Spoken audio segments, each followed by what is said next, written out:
자, 23, 27번 해양법부터 들어가면 되나요? 자, 가봅시다.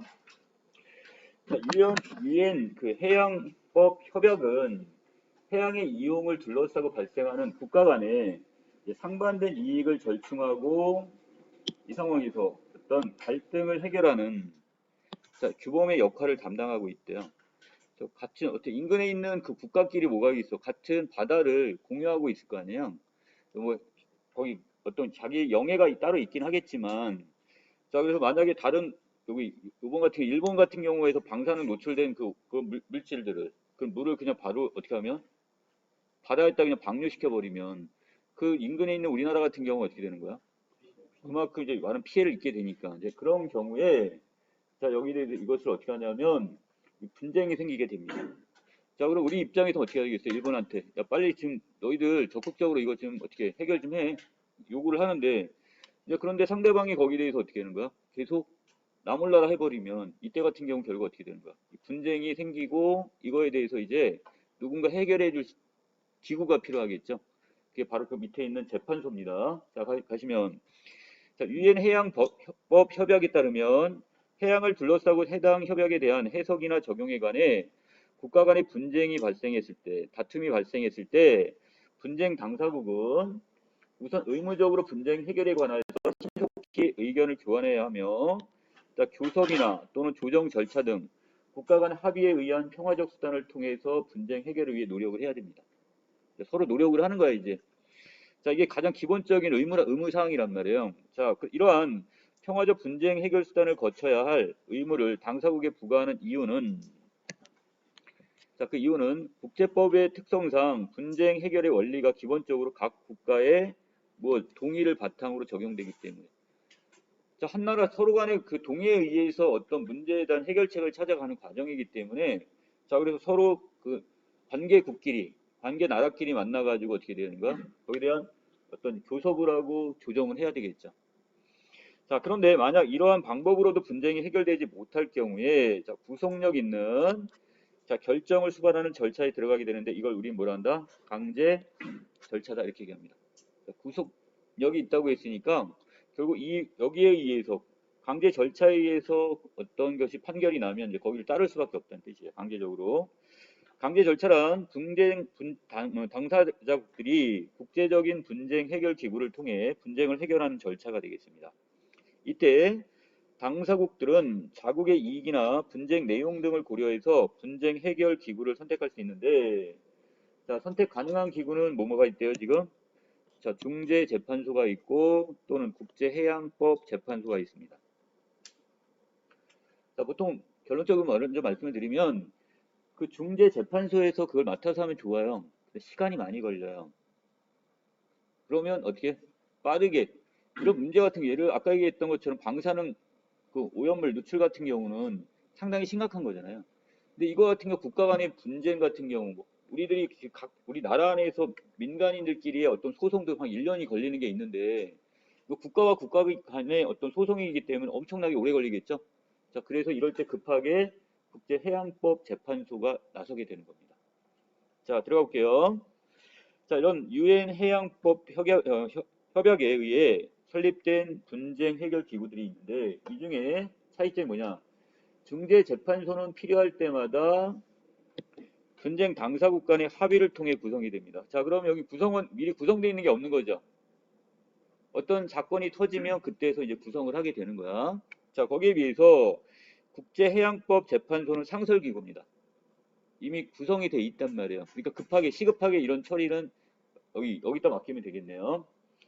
자, 그리고 재판관 임명이나 재판소 조직 등이 사전에 다 결정이 되어 있습니다. 자, 만약 분쟁 당사국들이 분쟁 해결 기구를 선택하지 않았거나 또는 양국이 동일한 선택을 하지 않은 경우 서로 다르겠죠? 재판소가 있는데 자, 우리 중재재판소 우리는 이쪽 걸 선택하겠다. 이쪽은 다른 나라를 선택해 버릴 수 있죠. 그런 경우 자, 이런 경우에는 별도의 합의를 하지 않는 한 사건이 어디 중재재판소에 회부가 돼 버립니다. 자, 본안 소송을 담당하는 재판소가 분쟁에 대한 최종 판결을 내리기 위해서는 먼저 본안 소송 관할권의 존재 여부를 판단하여 확정하는 심리 절차를 거쳐야 돼요. 자, 여기서 관할권이란 자, 어디에서 관할하느냐 이거잖아요. 그래서 회부된 사건을 재판소가 다룰 수 있는 권한을 우리는 뭐라 한다? 자, 이것을 관할권 이렇게 얘기합니다. 자, 이후에 본안소송의 관할권이 확정된 사안에 대해서 해당 재판소는 재판 과정을 거쳐 분쟁에 대한 최종 판결을 내리게 됩니다. 자, 여기까지 됐어요? 자, 다시. 자, 본안소송을 담당한 재판소가 분쟁에 대한 최종 판결을 내리기 위해서 자, 먼저 본안소송의 관할권, 자, 그 재판소 다룰 수 있는 권한, 이거를 존재 여부를 먼저 판단을 확정하는 게 바로 심리 절차가 되는 거고요. 자, 이것을 한 다음에 여기서 자, 뭘 한 다음에 이 권한을 이제 누구한테 지금 이걸 일임할 거냐? 이걸 결정한 다음에 이후 본안 소송의 관할권이 확정된 사안에 대해서 이제 해당 재판소가 자, A라는 재판소에서 이 관할하게 됐다로 확정이 됐다면 이제 거기다 맡기는 거야. 그러면 이 재판소에서는 재판 과정을 거쳐 분쟁에 대한 최종 판결을 내리면 되는 거야. 이해되실까요? 자, 예를 들어 이런 거 있죠. 이게 정확한 예는 아닌데 여러분들이 지금 여러분 인하고등학교 학생이 지금 예를 들어 인하부고 학생하고 싸웠어요.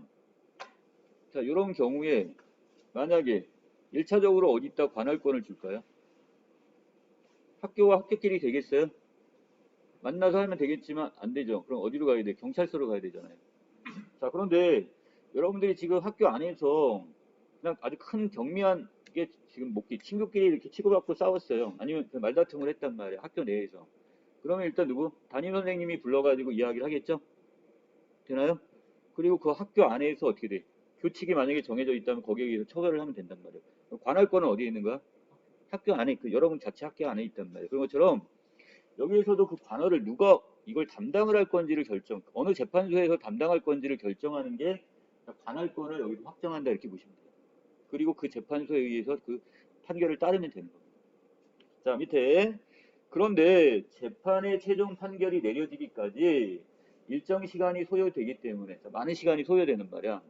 자, 해당 재판소는 분쟁 당사국의 요청이 있으면 필요한 경우 잠정 조치를 명령할 수가 있어요. 자, 이게 뭐냐? 우리는 지금 빨리 이걸 처리하고 싶은데 상대국에서 자꾸 어떻게 하는 거야? 자, 민기적 이걸 처리를 안 한단 말이야. 우리는 되게 시급한데. 자, 그런 경우에 우리가 잠정 조치 요청을 할 수가 있어요. 자, 이렇게 되면 긴급한 상황에 대해서 분쟁 당사국의 이익을 보호하거나 해양 환경에 중대한 피해를 방지할 목적. 자, 어떤 목적으로? 자, 이 목적은 분쟁 당사국의 이익 보호와 또 해양 환경에 중대한 피해를 방지할 목적으로 자, 내려지는 구속력 있는 임시 조치가 바로 뭐다? 이것도 잠정 조치가 되겠습니다. 이것도 구속력이 있는 건 마찬가지예요. 임시 조치이긴 하지만 구속력이 있다고 분명히 얘기했어요.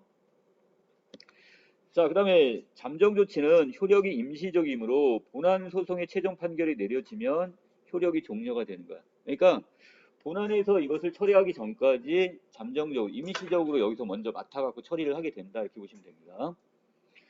자, 그 다음에 분쟁 당사국이 소송을 제기를 합니다. 자, 그러면 재판소의 사건이 회부가 되겠죠? 자, 그러면 이제 소송 절차가 개시가 되고요. 이후에 분쟁 당사국들은 언제든지 잠정 조치를 요청할 수가 있어요. 자, 언제 이후에?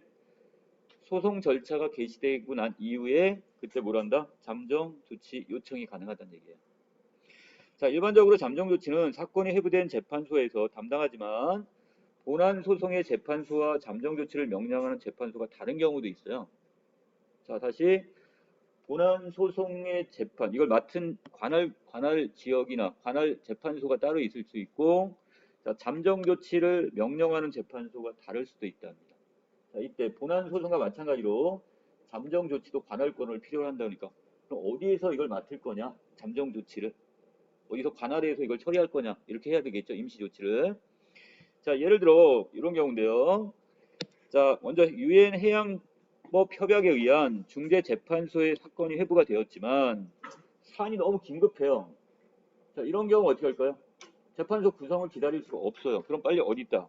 국제해양법 재판소가 잠정 조치를 담당할 수가 있습니다. 왜?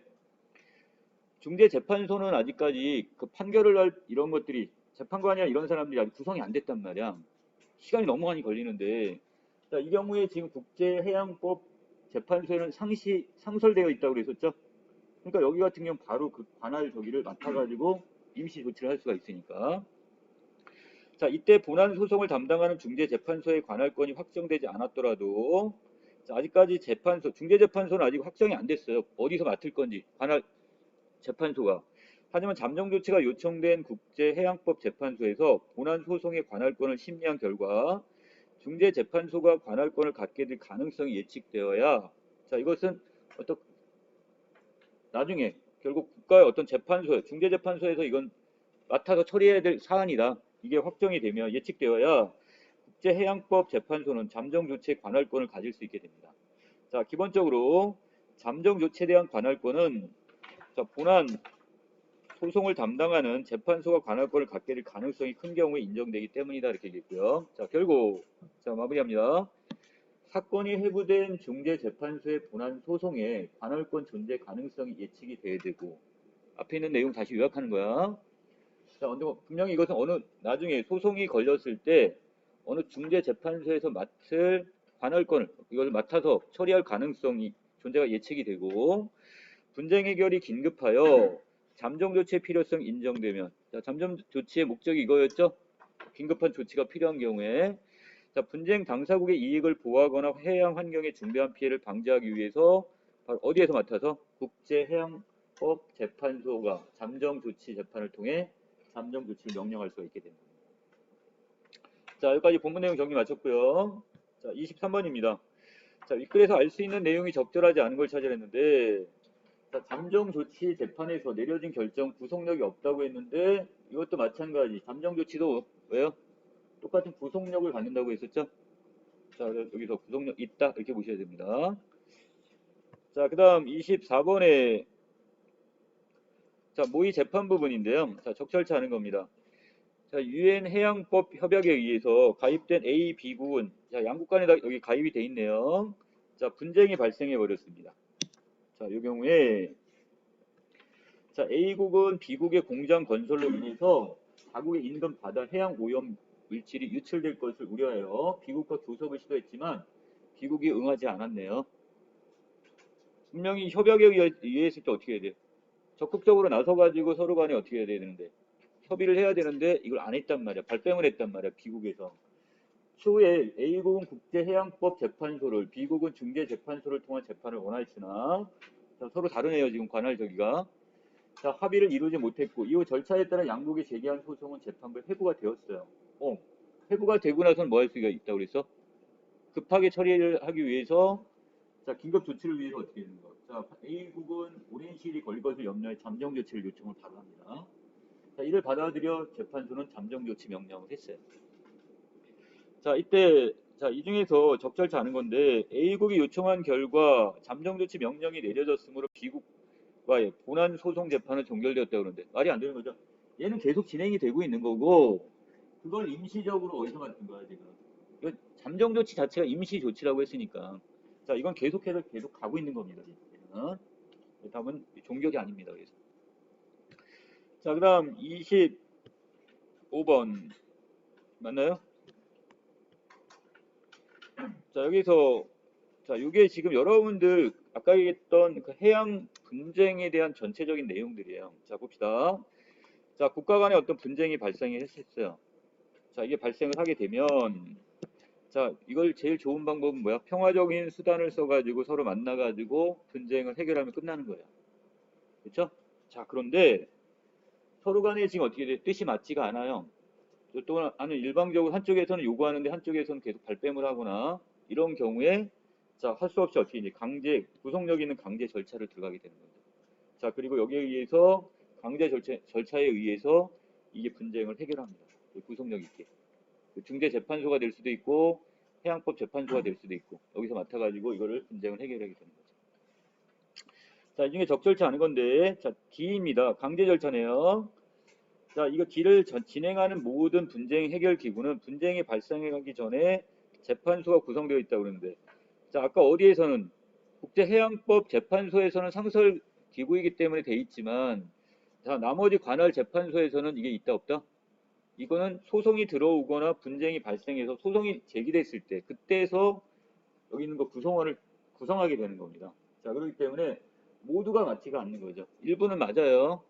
국제해양법 재판소는 발생하기 전에 이미 재판소가 구성이 되어 있지만 나머지 재판소는 이것이 해양재판소는 구성되어 있지 않다. 이렇게 보셔야 됩니다. 이해됐어요? 자, 그 다음에 26번에 기억 니은에 대한 이해가 적절한 걸 찾으라고 했으니까 자, 아까 니은은 뭐였고요? 잠정조치의 관할권을 가질 수 있어야 되는데 그건 바로 윗줄에 있었죠? 자, 그 위에 있는 뭐가 여기서 이 기억에 있는 본안 소송의 관할권을 심리한 결과 중재재판소가 관할권을 갖게 될 것을 예측이 되었을 때 잠정조치의 관할권을 준다고 했으니까 자, 바로 여기 그냥 바로 답이 나왔네. 26번의 답이. 다음 몇 번? 1번이 되는 거죠. 그래서 자, 27번에 문맥상 의미가 지금 적절치 않은 걸 찾으라고 하는데 자, C로 갑니다. 자, 동그라미 C가 무슨 단어? 자, 소요라는 말이 쓰였나요? 지금 일정한 시간이 어떻게 된다? 걸리다. 우리말로 바꿔야 되는 거니까 고요로. 자, 그리고 짧아진다는 의미는 없죠. 그냥 걸린다 이렇게 바꾸면 되죠. 많은 시간이 일정한 시간이 걸린다, 걸리다, 쉽다 이렇게 바꿔놓으시면 됩니다.